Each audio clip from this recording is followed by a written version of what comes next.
تو کبھی کبھی التصاق کی وجہ سے، بہت زیادہ محبت کی وجہ سے بھی نام پڑھتے ہیں، جیسے حضرت ابو ہریرہ، وہ حضرت کا لقب پڑ گیا ہے، اور حضرت علی کا ابو تراب بہت مشہور ہے،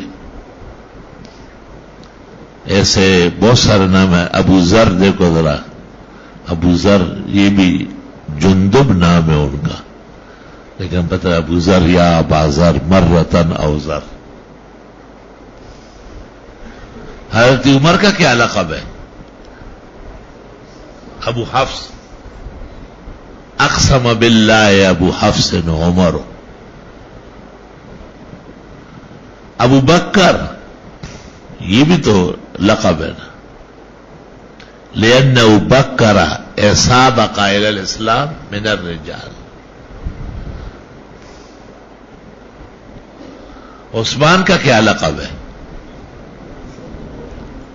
ذو النورین، صاحب الحیا، جامع القرآن، لیکن عثمان کے ساتھ غنی کا لفظ حماقت ہے، پنجاب اینڈ کمپنی کی بےہودگوئی ہے۔ غنی تھوڑے ہی تھے، سخی تھے۔ عثمان غنی حالانکہ داسو ہے عالمانو جب بیوقوفہ، وہ غنی نہیں تھے، وہ سخی تھے۔ غنی تو اللہ ہے، انتم الفقراء۔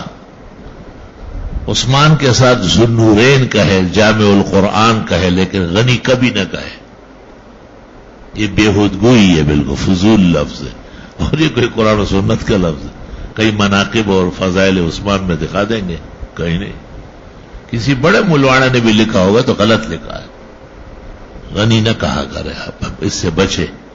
حضرت ذو النورین تھے، کیونکہ حضرت کی دو بیٹیاں یکے بعد دیگرے، رقیہ اور ام کلثوم، آپ کے نکاح میں آئی، اور آپ بہت خوش ہوتے تھے ان سے۔ السلام علیکم ورحمۃ اللہ وبرکاتہ۔ محترم ناظرین اکرام، مفتی ظفر علی خان صاحب کی ویڈیو دیکھنے کے لیے اور سننے کے لیے، ان کے بیانات کو سننے کے لیے ہمارے چینل کو سبسکرائب ضرور کر لیں۔